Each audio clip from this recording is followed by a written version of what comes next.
yaitu pertama pembukaan sekaligus doa yang sudah kita laksanakan. Kedua, sambutan Kepala Sekolah SMP Negeri 283 Jakarta, Bapak Dr. Andes Muhammad Thoib Ali MMPD.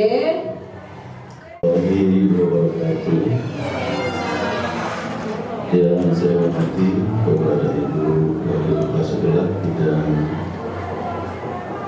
Akademi Ibu Sinta dan siswaan Pak Agung dan salam prasarana Ibu Uli serta jajarannya, Bapak Ibu guru dan karyawan.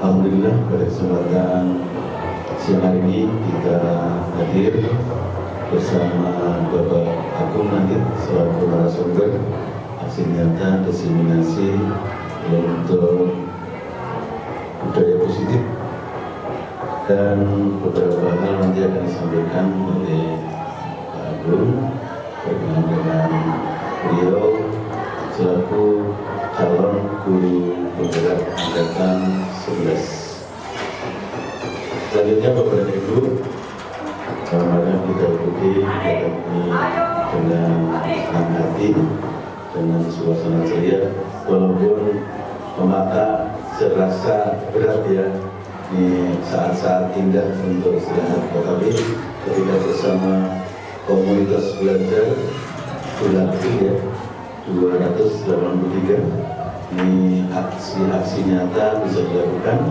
sebagai narasumber bisa dilakukan, sebagai peserta bisa diikuti, dan kegiatan ini senantiasa sangat bermanfaat untuk kita semua. Materi apa saja bisa dikontribusi di sini, apakah materi tentang pembelajaran, materi tentang hal kaitan dengan karakter, silakan, termasuk ini kan budaya positif ya, ini sangat bermanfaat. Budaya positif baik untuk Bapak Ibu guru beserta karyawan, juga untuk anak-anak tentunya dalam kehidupan sehari-hari. Jadi alhamdulillah SMP 283 ini mengikuti kegiatan-kegiatan yang baik di tingkat provinsi ataupun di tingkat nasional. Salah satunya adalah mengikuti program dari Kementerian Pendidikan, Riset dan Teknologi dengan selaku guru penggerak ataupun sebagai sekolah penggerak. Ini terima kasih kepada Bapak dan Ibu. Mudah-mudahan komunitas belajar Bulati ini senantiasa terus terjaga, karena kalau nanti dibuatkan sertifikat bisa digunakan untuk pengembangan diri, bisa digunakan untuk PMM sebagai bukti dokumen ketika kita melaksanakan pengelolaan kinerja, baik itu kinerja kepala sekolah, kinerja Bapak Ibu guru dan karyawan, ataupun kinerja sekolah. Jadi mohon jurnal kegiatannya dirapikan di sini ya. Nanti saya percaya sepenuhnya bahwasanya tim dokumentasi di 283 ini senantiasa selalu bekerjasama dengan baik dan selalu melaporkan, selalu mendokumentasikan hal apa saja ketika dilaksanakan, baik di sekolah, di luar sekolah, di dalam kelas ataupun di luar kelas. Lagi terima kasih. Selamat kepada Bapak Muhammad Agung Kurniawan. Mudah-mudahan ini menjadi bagian yang tidak terpisahkan dengan pengalaman sebagai calon guru penggerak angkatan 11, dan kita doakan nanti beliau berhasil menjadi guru penggerak angkatan 11. Amin, amin ya rabbal alamin.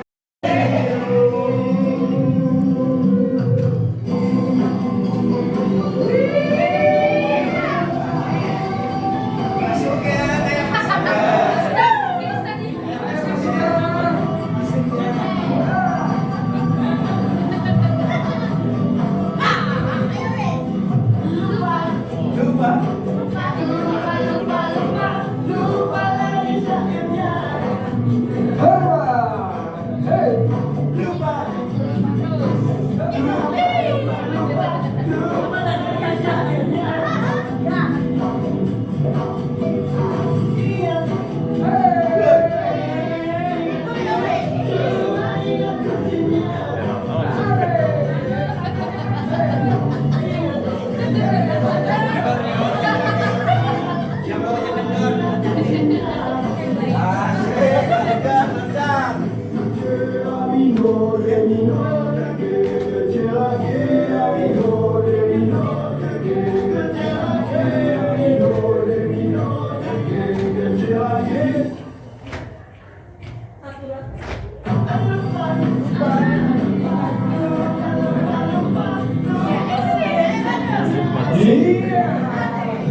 akibat paksaan, ujian atau hukuman. Jadi kesimpulan atau garis besarnya, disiplin positif ini sebuah tindakan yang memang berdasarkan dari motivasi internal, bukan karena hukuman dari sekolah, karena takut harus ya. Nah, tapi disiplin positif yang diharapkan dari siswa ataupun murid-murid kita memang nyata berdasarkan dari hatinya yang timbul secara sadar, bukan dari dorongan dari luar untuk melakukan itu. Apalagi karena paksaan, apalagi karena pujian, apalagi karena hukuman. Jadi bisa dipahami bahwa disiplin positif itu timbulnya motivasi dari dirinya sendiri, dari dalam diri. Nah, kalau misalnya budaya positif untuk menciptakan hal-hal seperti itu, kegiatannya banyak di SMP Negeri 283. Seperti yang saya berikan contoh yang ada di gambar ini adalah salah satunya adalah pembiasaan-pembiasaan. Kemudian seperti kegiatan anti perundungan atau kegiatan-kegiatan positif yang seperti kemarin pada saat kegiatan dewan evaluasi, itu adalah salah satu upaya di dalam menciptakan motivasi internal untuk memiliki disiplin positif. Oke, baik dulu.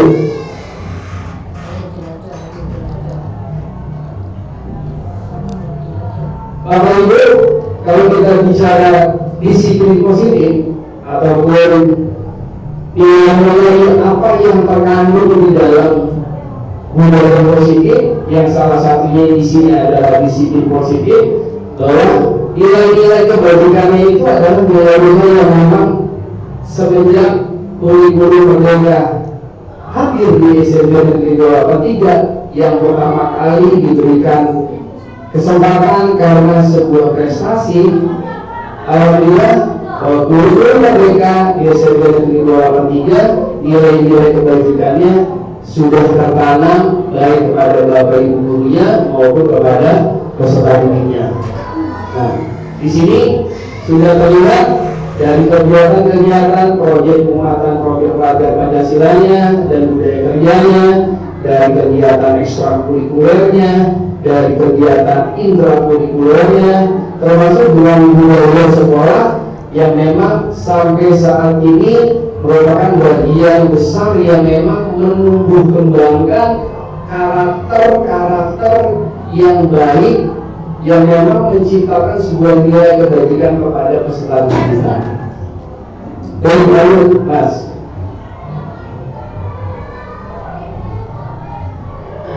Nah, yang selanjutnya adalah motivasi.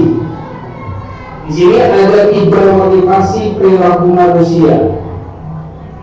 Jadi ada 3 motivasi perilaku manusia. Yang pertama, manusia itu melakukan sebuah kegiatan apapun, ini ada sebuah alasannya, motivasinya. Yang pertama adalah untuk menghindari ketidaknyamanan atau hukuman. Jadi ada peserta didik yang datang ke sekolah, motivasinya seandainya ada yang nomor 1, menghindari ketidaknyamanan atau hukuman. Kemudian yang kedua, untuk mendapatkan imbalan atau penghargaan dari orang lain. Ini adalah bagian dari motivasi. Jadi inginnya selalu dihargai. Walaupun itu merupakan salah satu sebuah motivasi yang memang tumbuhnya dari dirinya sendiri. Kemudian yang ketiga, untuk menjadi orang yang mereka inginkan dan menghargai diri sendiri dengan nilai-nilai yang mereka percaya. Nah, ini adalah 3 motivasi perilaku manusia yang mendorong manusia untuk melakukan sesuatu. Ayo Mas. Bapak Ibu, seperti yang Bapak Ibu pernah lakukan di sekolah, ternyata apa yang pernah kita lakukan di sekolah saya di dalam kegiatan pendidikan calon guru penggerak angkatan 11, saya mendapatkan materi-materi yang memang alhamdulillah sudah saya dapatkan di sekolah melalui kegiatan-kegiatan dari Bapak Ibu guru yang memang sudah lebih dahulu mempelajari kurikulum mereka. Nah, di sini Bapak Ibu guru yang selanjutnya adalah keyakinan sekolah ataupun keyakinan kelas. Nah, ini awalnya bahwa keyakinan sekolah ini timbulnya dari keyakinan kelas terlebih dahulu, ya. Kemudian nanti dijadikan sebuah keyakinan sekolah setelah disepakati oleh seluruh keluarga besar sekolah SMP Negeri Borapan 3. Di sini untuk membentuk sebuah keyakinan sekolah ataupun kelas boleh berperan dalam mewujudkan terbentuknya keyakinan kelas dengan adanya kesepakatan antara guru dan murid. Nah, Bapak Ibu, di sini yang harus diperhatikan Bapak Ibu, ada beberapa kata-kata ataupun tulisan ataupun ucapan yang memang harus diperhatikan. Yang pertama adalah keyakinan kelas berupa nilai-nilai kebajikan. Usahakan jangan ada kata-kata dilarang. Ganti dengan kata-kata yang memang memiliki nilai-nilai kebajikan. Dilarang membuang sampah, diganti bahasanya buanglah sampah pada tempatnya.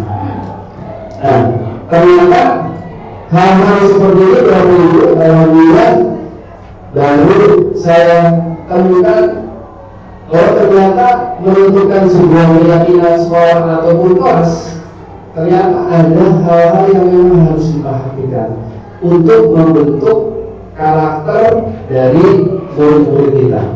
Kemudian yang kedua, ternyata keyakinan kelas senantiasa dibuat dalam bentuk positif,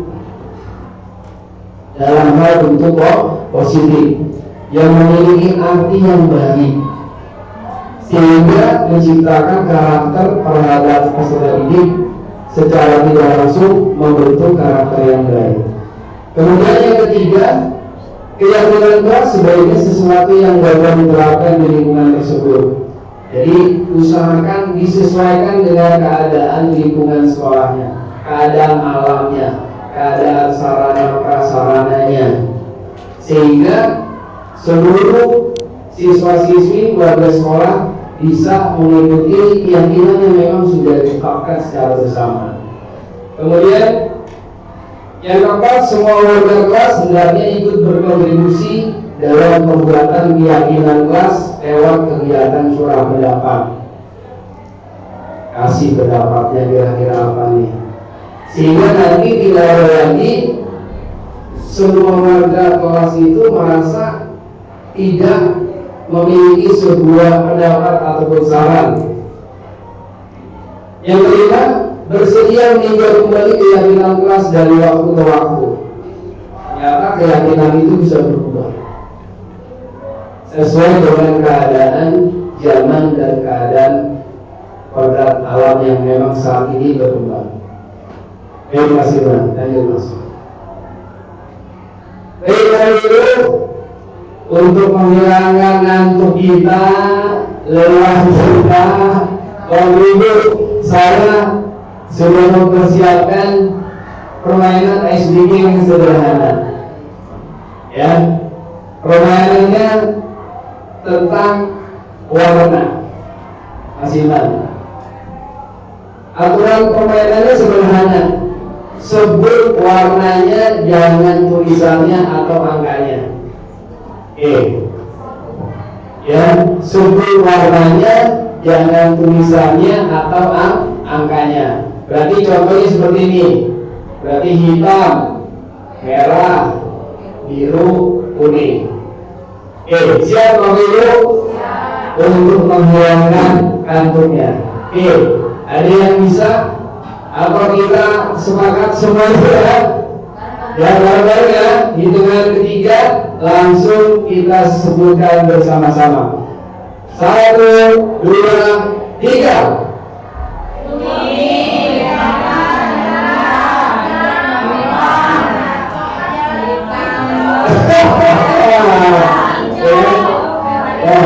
Oke, kita ulang.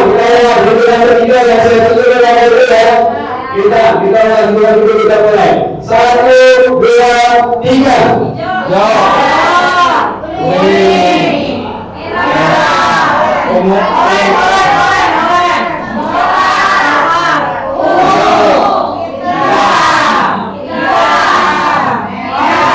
Tepuk tangan buat kita semua. Jangan dulu ya. Untuk selanjutnya, dan itu yang ketiga dari 1, 2, 3.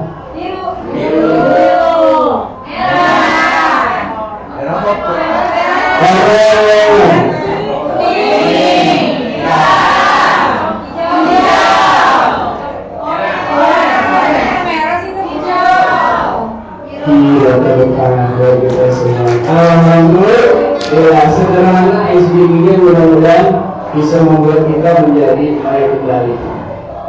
Dulu ini kopinya dulu diaduk dulu. Selanjutnya, masalah. Baik, Bapak Ibu Guru, di sini ada teknik guru dalam melayani dan mendidik peserta didik. Ternyata ada 5 kebutuhan dasar manusia. Bukan hanya murid, tetapi manusia. Ada 5 kebutuhan dasar manusia.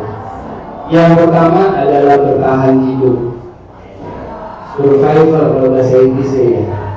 Kemudian ada kasih sayang dan rasa diterima.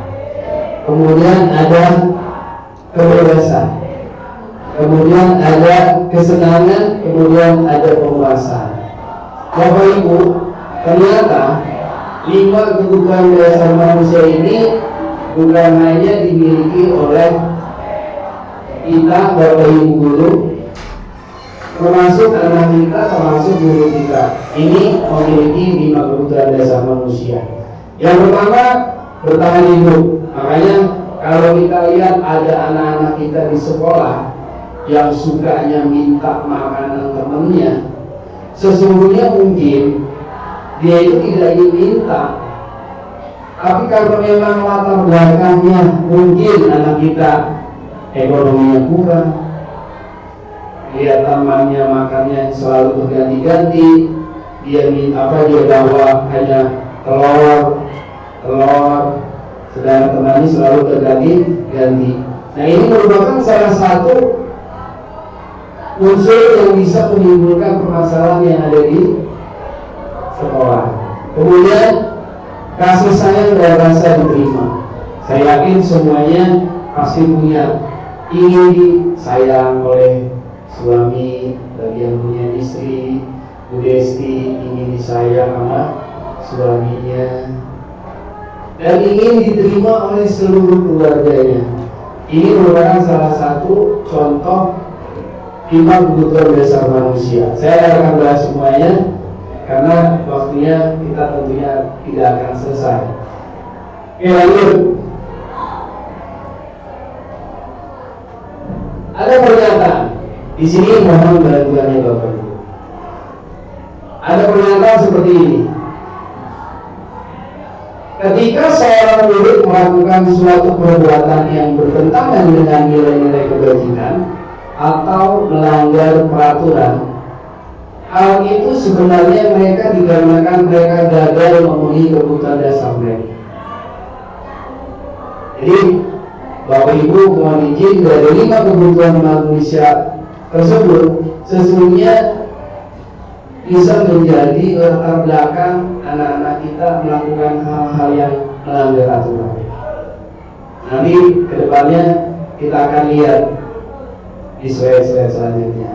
Paling tidak 5 kebutuhan dasar manusia ini memang sangat mempengaruhi setiap manusia. Makanya di luar sana, kalau kata orang, kalau udah bicara perut, apapun kita lakukan, baik dengan cara yang baik maupun dengan cara yang tidak baik.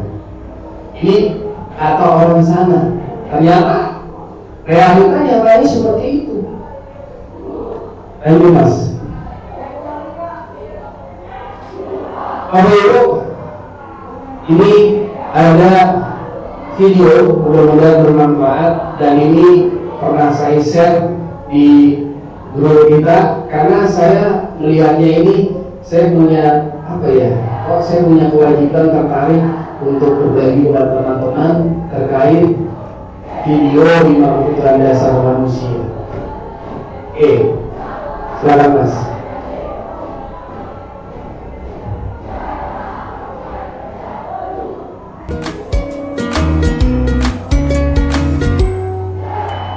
Salam dan bahagia Ibu dan Bapak guru hebat.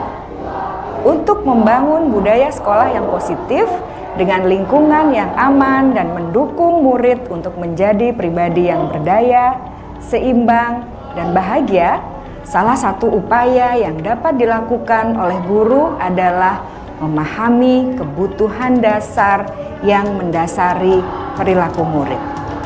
Pada video kali ini, kita akan membahas tentang 5 kebutuhan dasar manusia.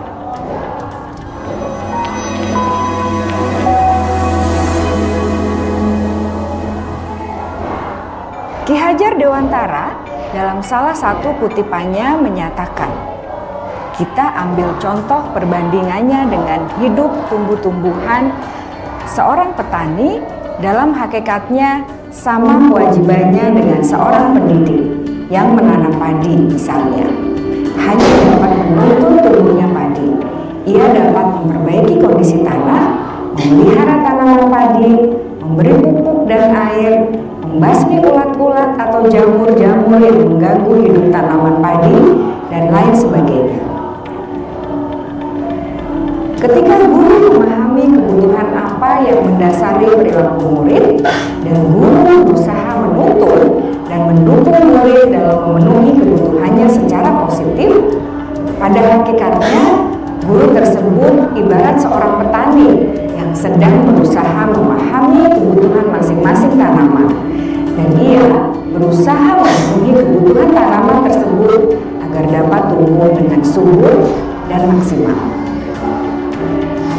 Dr. William Glasser, seorang psikiater dari Amerika Serikat, menyatakan bahwa seluruh tindakan manusia memiliki tujuan tertentu, yaitu memenuhi kebutuhan dasarnya. Ketika kelima kebutuhan dasar telah terpenuhi secara memadai, paling tidak ada sekelumit video yang memang sudah kita sama-sama saksikan terkait 5 kebutuhan dasar manusia yang memang jadi latar belakang manusia itu untuk berperilaku baik maupun berperilaku tidak baik. Dan Mas, Bapak Ibu, di sini ada studi kasus. Saya mungkin nanti minta bantuannya dari Bapak Ibu guru. Di sini Ibu ini guru wali kelas 8H sedang bingung menghadapi uang salah satu murid di kelasnya Joko. Beberapa anak telah mengeluhkan Joko yang seringkali meminta bekal makan siang mereka dengan paksa. Jika Anda menghadapi situasi seperti Ibu Yuli, apa yang akan Anda lakukan? Menurut Anda, kira-kira apa alasan Joko melakukan hal itu? Kalau saya bertanya sama Bu Yuli, setelah Bapak Ibu menyaksikan ataupun saya tadi memberikan sekilas terkait 5 dasar kebutuhan manusia dari studi kasus tersebut, saya yakin Bapak Ibu dapat memberikan sebuah alasan. Oh, ternyata si Joko ini dikarenakan memerlukan kebutuhan yang sangat membutuhkan adalah survival, bertahan hidup, dan lain-lain. Ini setelah Bapak Ibu menyaksikan dari video ataupun materi-materi yang saya sampaikan. Lanjut Mas. Nah, Bapak Ibu di sini saya coba menganalisa alasan-alasan Joko. Bisa saja si jomblo mengatakan karena ia lapar dan orang tuanya tidak membawakan makan bekal, makan siang, maka kebutuhan dasarnya yang sedang berusaha dipenuhi itu adalah kebutuhan bertahan hidup.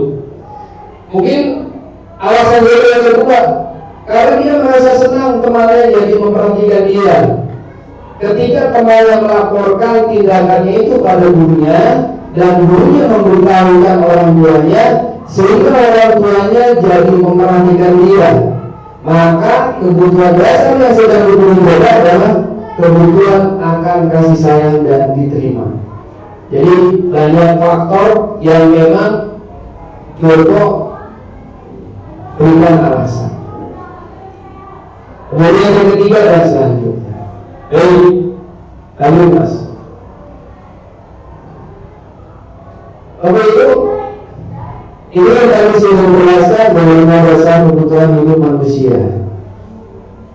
Lanjut mas. Apa itu? Selanjutnya di sini ada 5 posisi kontrol restitusi. Kalau kita bicara kontrol, berarti di sini bicara dengan pengendalian. Nah, Bapak Ibu, di sini ada kata-kata restitusi. Restitusi itu apa sih? Restitusi adalah proses menciptakan kondisi bagi murid untuk memperbaiki kesalahan mereka sehingga mereka bisa kembali pada kelompok mereka dengan karakter yang lebih kuat. Artinya apa? Artinya seorang siswa ataupun manusia bisa memperbaiki kesalahannya dengan cara dia mencari jawabannya di dalam menjawab sebuah sikap perilaku kedepannya untuk lebih baik. Di sini pengertian dari restitusi. Lanjut mas. Nah di sini Bapak Ibu, ini yang tadi saya sampaikan. Di sini posisi kontrol restitusi ada di mana nih selama ini? Apakah yang pertama guru sebagai pembunuh, ya? Yang kedua guru sebagai pembuat orang merasa bersalah. Yang ketiga guru sebagai teman. Yang keempat guru sebagai pemantau. Yang kelima guru sebagai manajer. Baik Bapak Ibu, nanti akan saya tampilkan videonya. Lanjut. Oke, lanjut mas. Baik Bapak Ibu, lebih mudah memahami di dalam kita menonton sebuah cuplikan film. Oke, baik. Sambil kita memposisikan kira-kira kita berada di mana. Termasuk saya juga memposisikan di mana saya. Ya, silakan mas.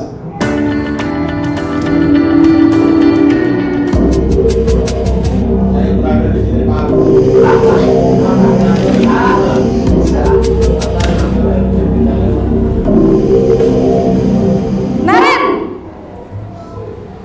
sini kamu. Selamat pagi Bu. Selalu terlambat. Kamu deh pasti terlambat. Maaf Bu, saya Apa coba? Alasan kamu apa lagi? Kapan sih kamu tidak terlambat? Malas sekali ya kamu jadi anak. Saya Dasar malas. Gak kapok-kapok sih kamu. Sudah berapa kali terlambat? Sana, kamu keliling lapangan basket 2 kali. kenapa saya harus ke lapangan basket Bu? Kenapa? Kamu lawan ibu. Berani-beraninya jawab. Sudah terlambat, masih berani jawab pula. Sekarang, keliling lapangan basket 5 kali sekalian. Biar kapok. Cepat. Pergi sana ke lapangan basket.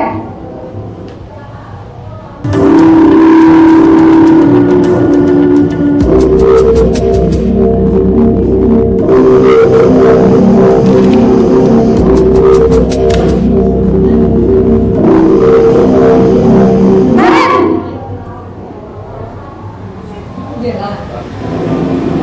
Selamat pagi Bu.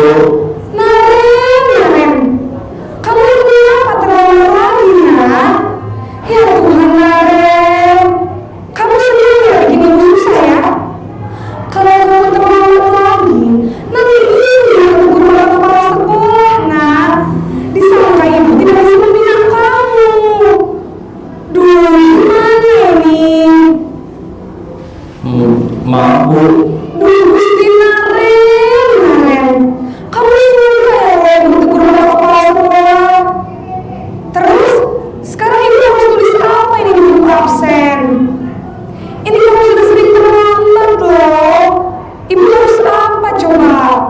Maaf Bu, maaf sekali. Ya sudah, lain kali jangan bikin ibu susah lagi anak ya. Ibu tidak akan mau lagi kalau kamu gini terus. Bisa jangan turunan kalau ibu ditegur bapak kepala sekolah. Sana cepat ke kelas. Maaf ya Bu, maaf sekali. Posisi membuat rasa bersalah berbicara dengan nada tenang.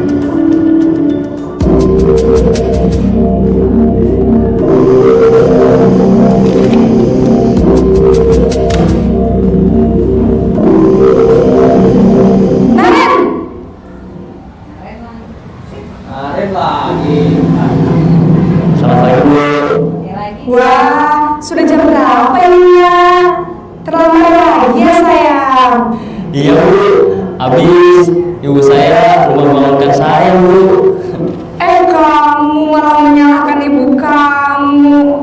Kamu bukannya anak yang paling kencang. Kok terlambat sih? Iya Bu, saya memang terlambat bangun tadi. Jadi biarpun saya lari kencang, tetap gak kencang Bu. Ya sudah sana, nanti lain kali larinya lebih kencang lagi ya, biar gak terlambat lagi. Bikin seneng ibu, demi ibu, bisa kan? Bisa Bu. Ya sudah sana masuk kelas, ibu beresin urusan absen kamu. Kamu ini ada saja.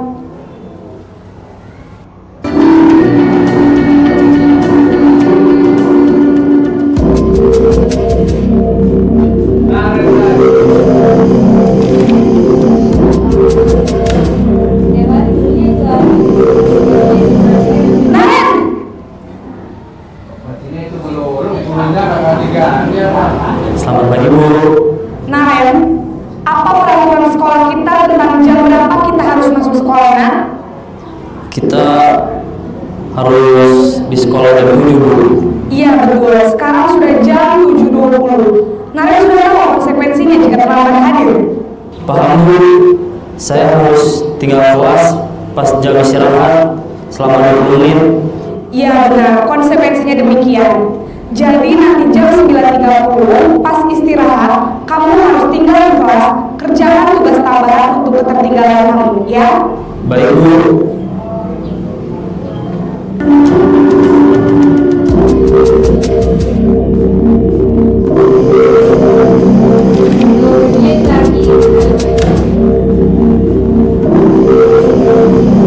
Naren!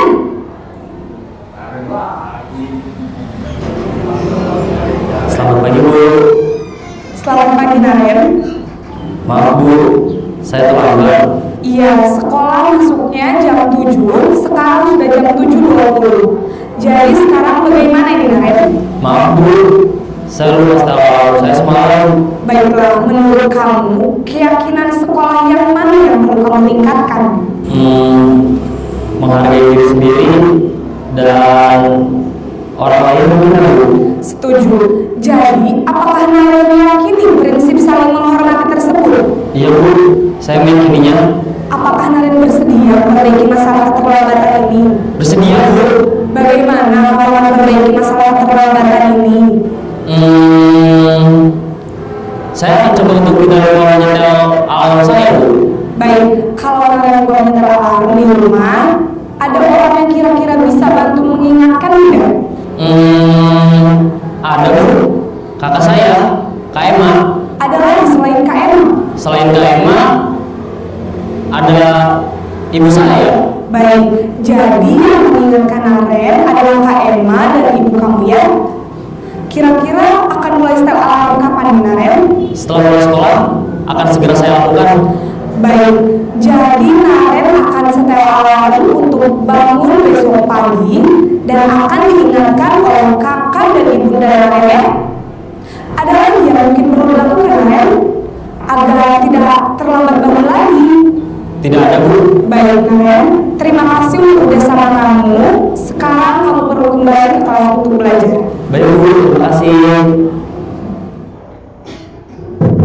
Baik, terima kasih. Bapak Ibu, tadi adalah film 5 posisi kontrol. Kalau menurut Bapak Ibu, Bapak Ibu pilih posisi kontrol yang keberapa? Yang terakhir. Ya, posisi kontrol menjadi seorang manajer. Jadi yang terbaik menurut apa yang saya terima di dalam pendidikan CGP, bahwa yang terbaik adalah yang terima menjadi seorang manajer. Ternyata Bapak Ibu guru seorang manajer pula di saat Bapak Ibu guru berada di kelas, di saat Bapak Ibu guru sedang menghadapi anak-anak Bapak Ibu guru yang memiliki keunikan-keunikan yang berbeda. Disinilah Bapak Ibu diminta hadir untuk menjadi seorang manajer. Kalau kata praktek itu teori, ternyata ini memang sulit untuk dikerjakan, tetapi alangkah baiknya lebih baik kita terlambat daripada tidak pernah mencoba sama sekali untuk menjadi lebih baik. Mudah-mudahan ini menjadi sebuah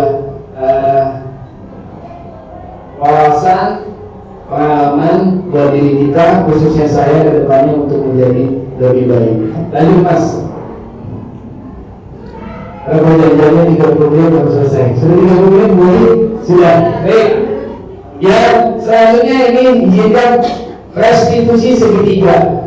Di sini saya akan coba memberikan sebuah sekilas restitusi segitiga, teknik penyelesaian kasus yang memang ada di tengah-tengah kita sebagai Bapak Ibu guru. Lanjut Mas. Bapak Ibu, saya akan setelkan sedikit yang nanti Bapak Ibu bisa melanjutkan monolognya di Salam berbahagia Ibu dan Bapak guru yang baru. Pada video kali ini kita akan membahas tentang salah satu program disiplin positif yang diterapkan di lingkungan sekolah yang dikenal dengan nama restitusi.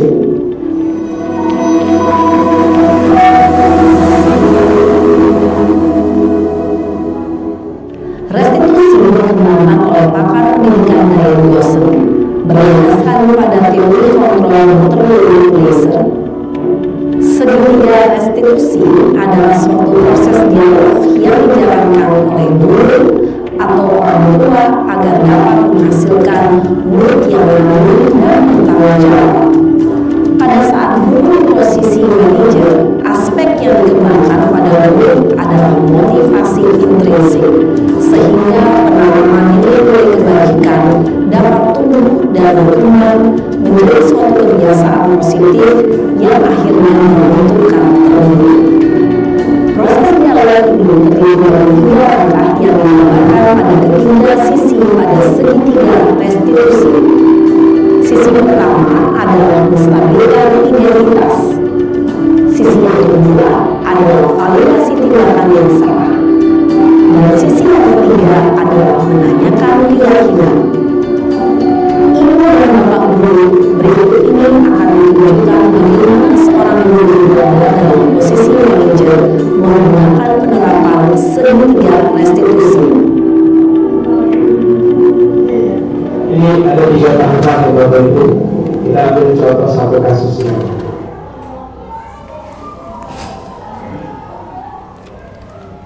Siap Sarah. Siap Pak. Sudah lama ketemu Sarah. Kenapa hari ini ada di sini? Kesel Pak, kesel banget. Masa aku dimintain Ini posisi yang pertama adalah menstabilkan identitas. di depan kelas, kesel banget. Oh begitu. Ya pasti kamu akan kesal. Bapak juga akan marah apabila ada yang menuduh seperti itu. Kemudian pada saat itu kamu melakukan apa? Ya saya langsung ngatain mereka lah Pak, kesel banget. Saya bentak-bentak dia depan teman-teman lain. Oh begitu. Pasti kamu melakukan seperti itu karena suatu alasan tertentu kan? Iya lah, masa saya diam saja Pak? Ya saya udah gini lah, masa saya dituduh tukang fitnah? Ya wajarlah. Mempertahankan harga diri itu sesuatu yang penting bagi kamu. tidak lebih gagal lagi. Maksudnya validasi yang salah. Untung saya masih bersabar dan hanya membentak saja. Sudah begitu padahal saya pasti bela diri lah. Ya pasti ya. Tapi kamu memilih untuk tetap bertahan dan bersabar. Kamu memilih untuk tidak berbuat lebih parah lagi, bukan? Iya. Nah, sekarang coba kita lihat lagi tindakan kamu yang membentak Eka di kelas. Tindakan kamu itu kira-kira sesuai dengan keyakinan kelas atau keyakinan yang memang sudah seperti kelas. Capek Pak jadi pemarah. Jadi keyakinan atau prinsip mana yang kurang sesuai dengan keinginan kamu? Ya, saya sebenarnya sangat menghargai orang lain. Mungkin saat itu saya menjadi emosi, jadi tidak menentukan sikap itu. Kamu yakin tidak? Menghargai orang lain itu penting buat kamu. Yakinlah Pak. Iya, setuju. Kita harus saling menghargai. Namun, ada juga keyakinan yang kita sepakati yang perlu kita jalankan apabila kita sedang marah, kan? Ya, saya selalu proaktif, mulai dengan diri sendiri. Saya bisa jadi lebih bersabar, mengambil waktu jeda untuk berpikir mau apa selanjutnya. Kira-kira kamu bersedia memperbaiki masalah ini tidak? Bersedia Pak. Kalau kamu memperbaiki masalah ini, kamu akan menjadi orang seperti apa? Saya akan menjadi orang yang bertanggung jawab kali ya Pak. Dan senantiasa proaktif. Iya, menurut kamu bagaimana rasanya menjadi orang seperti itu? Ya nyaman lah, bangga bisa bersabar dan menahan diri. Baiklah kalau begitu. Yuk kita pikirkan bagaimana memperbaiki masalah ini. Baik, terima kasih. Ini adalah sebuah cuplikan yang diskusi segitiga di mana Bapak Ibu Guru nanti untuk selanjutnya kita akan praktekkan secara bersama-sama setelah sesi yang kedua setelah kegiatan ini. Baik, Bapak Ibu, sebelum kita tutup, adakah saran dan masukan kepada saya selaku calon guru penggerak di dalam memberikan diseminasi budaya positif?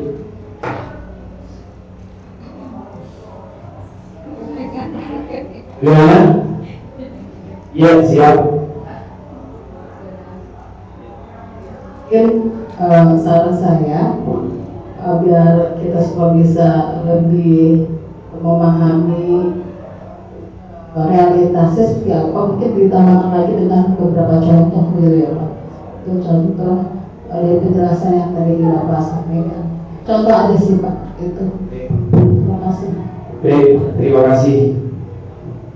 Bapak Ibu, ada beberapa contoh yang sudah saya sampaikan di sini.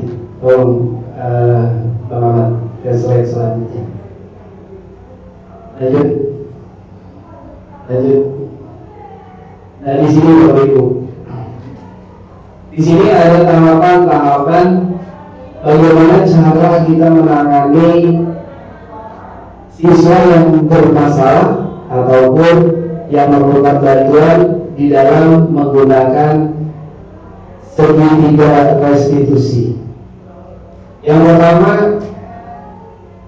di sini adalah menstabilkan identitas. Di sini ada kata-kata apa anak itu yang dilakukan kesalahannya. Anda adalah seorang murid kelas 8 SMP Pelindung. Pada saat jam istirahat makan siang, Anda melihat salah satu murid Anda, Amira, sedang menangis sendirian di dalam kelas. Anda memanggil Amira karena nilai ulangannya lebih rendah dibandingkan nilai yang didapatkan Ali. Ternyata Amira itu nangis gara-gara Ali mengejek karena nilai Amira lebih rendah. Nah, di sini nanti Mulia akan memanggil Ali dengan pemantik pertanyaan-pertanyaan contoh yang bervariasi. Boleh menggunakan kata-kata berbuat salah itu tidak apa-apa. Namanya juga manusia. Ini tujuannya bukan kita untuk menyalahkan kembali, tetapi bagaimana seorang guru ini menstabilkan identitas Ali karena dia sudah berbuat salah. Paling tidak kalau bahasanya yang paling mudah tuh nyenengin, ngadengin, untuk mengalahkan biar Ali ini menyadari bahwa apa yang dia lakukan salah. Kan kadang-kadang ada yang langsung, kenapa? Langsung menjadi pengaku. Pokoknya anak itu nggak dikasih waktu untuk membela diri. Ini adalah salah satu tipe penghukum. Nah di sini, kemudian validasi tindakan yang salah. Di sini pemantiknya. Ali melakukan itu pasti punya alasan mengapa Ali melakukan hal tersebut. Dicoba, ditanya, oh iya alasannya saya melakukan itu Pak, sebenarnya saya bercanda, tidak ada niatan untuk menyakiti hatinya Amirah. Kemudian di situ ditanyakan, kalau menurut kamu apakah yang kamu lakukan merasa bangga terhadap hasil yang kamu lakukan, tapi masih ada orang yang tersakiti. Nah, kemudian yang ketiga, coba menanyakan keyakinan kelas kepada Ali. Ali, kalau menurut kamu, apakah yang kamu lakukan itu sudah sesuai dengan keyakinan kelas yang kita sepakati? Jadi Bapak Ibu, apa yang dilakukan oleh anak-anak kita lihat lagi keyakinan kelas yang memang sudah kita sepakati. Setelah anak tersebut menjawab dan meyakini bahwa dirinya telah melanggar, disitulah kita gunakan pemantik yang selanjutnya. Kalau memang kamu sudah menyadari kamu sudah melanggar keyakinan kelas, apa yang harus kamu lakukan? Sampai dengan batas jawaban bahwa saya bersedia untuk mengubah dan tidak mengulang kembali kesalahan saya terhadap keyakinan kelas. Mungkin itu Bu Lilis yang bisa saya sampaikan. Terima kasih terutama kepada Bu Lilis. Luar biasa. Oke, baik. Ada lagi Bapak Ibu? Cukup? Oke, baik. Kalau cukup, saya coba membacakan kesimpulannya. Mudah-mudahan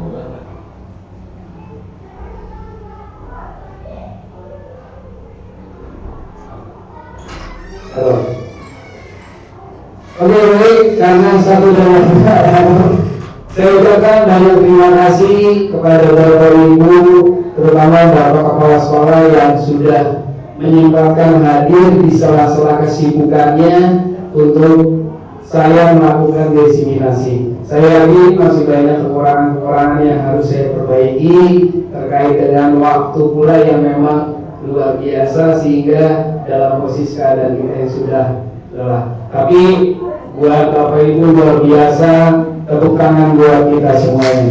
Dan selanjutnya saya serahkan kepada Ibu Dona. Terima kasih. Assalamualaikum warahmatullahi wabarakatuh. Waalaikumsalam warahmatullahi wabarakatuh. Terima kasih Pak Agung. Beri tepuk tangan kembali untuk Bapak Agung, calon guru negara angkatan 11. Belanja online banyak bagi harga, padahal yang dibeli cuma dasi. Aksi nyata budaya positif di 283 benar nyata bukan basa-basi.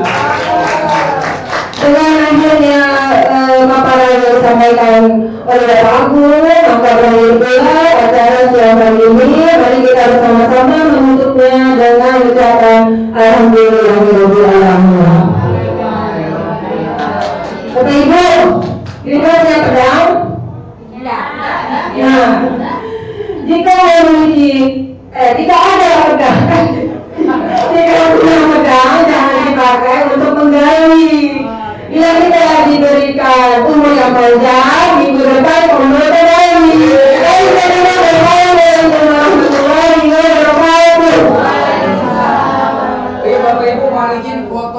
Mas. Bareng-bareng, nggak apa-apa. Bang Ahmad minta tolong. Pak.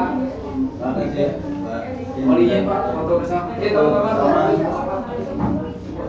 Pak Din, foto dulu.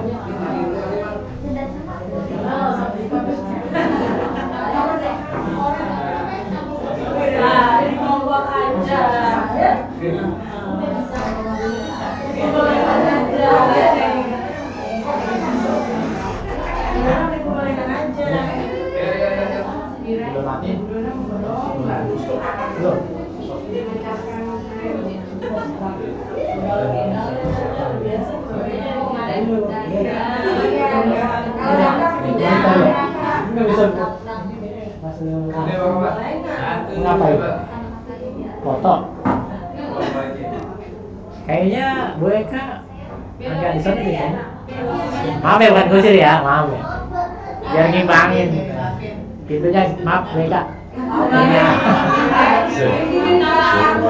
Maaf ya Bu, maaf. Oke, siap. Satu.